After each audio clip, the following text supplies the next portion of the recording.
So to go back to the story with Bill. Mm-hmm. All right, so we're jumping to year 3 with the Cowboys. This would actually be year 4. Year 4. Year 4 with the Cowboys. Year 4 with the Cowboys. This is it. So this is now week, and I'm just going to throw something out there, but it's later in the year, week 12 or 13. I'd been hurt.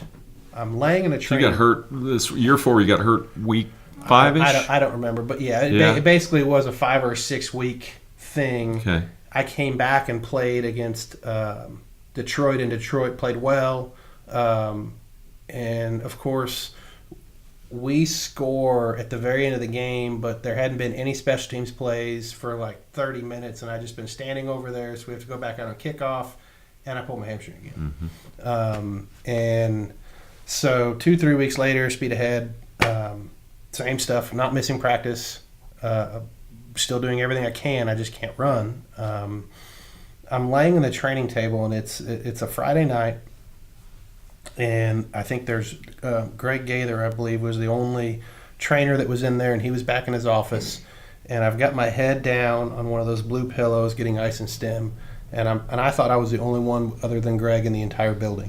What's it look like? Ice and stem. You are face down on your chest. Face down on my stomach. Okay. Just lay it down. I got an ice pack on my hamstring, and they've got the stimulant on there, just bouncing my hamstring up and down, and I'm just icing it. Gotcha. And it's 7:30 pulsating, or so. and doing the healing thing that it does. Correct. Okay. And nobody's in the building, basically, as far as you know. As I knew.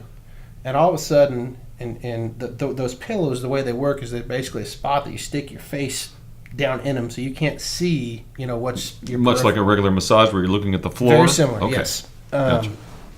All of a sudden, I hear the door open over by the whirlpool, and all I hear is Whalen, and I stick my head up and I look, and it's Bill. I guess he had been in the hot tub for a while, and I didn't know he was still there. And he walked up to me and he looked at me and he goes, "What the fuck good are you to me now?" And just walked away. I found out later, at least what I think I found out. He wanted me to jump off that table and beat his ass.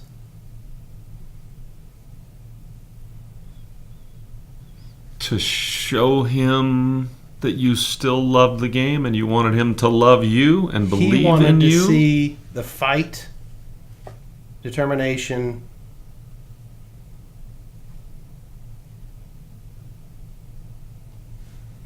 The problem was I was always raised with yes or no, sir. Mm-hmm. And this was my coach. Respect. But I found out years later, listening to some of the stuff that he had done to other players,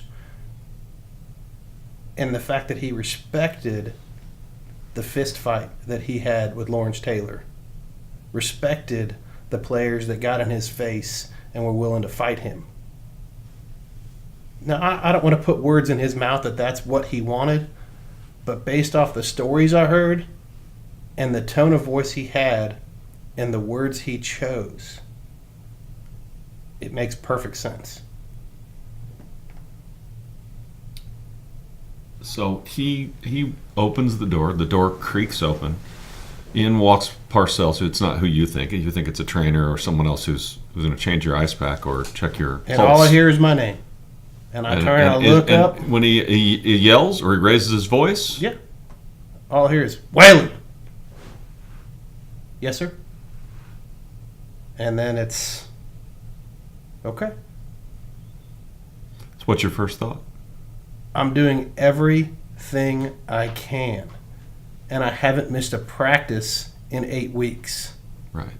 I've been hurt for 8 weeks, and you won't let me heal. I'm doing what you asked me to do. I'm out there on scout team squads running back and forth the best I can, taped up, dragging my leg. You know it. And now you're basically telling me that you think I'm done because I can't get past this injury that you won't let me heal from. Yeah, that's about, in a nutshell, that's what went through my brain. And I finished, got dressed, went home. How much longer did you stay on the table? Probably 5 minutes.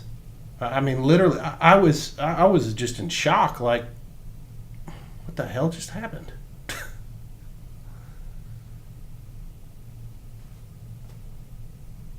you know what? If you look back, kind of the stories you were talking about with Jimmy, some of the older coaches, the guys that have been in the game for a long time, it is what it is. Toughen up or get the fuck out. I mean, that's just the mentality of it. Pardon my language.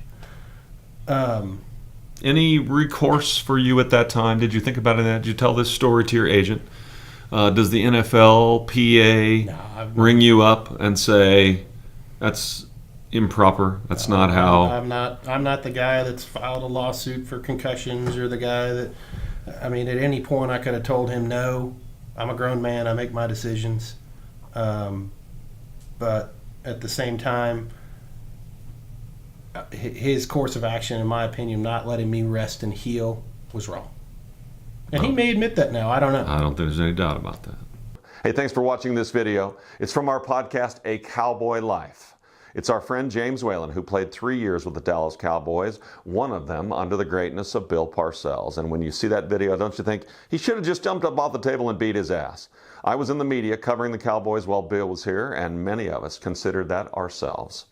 If you want to see the rest of this great James Whalen story, it's really good stuff. Find it at acowboy.life.com or any podcast platform that you're used to, or just click the little link below. Check it out.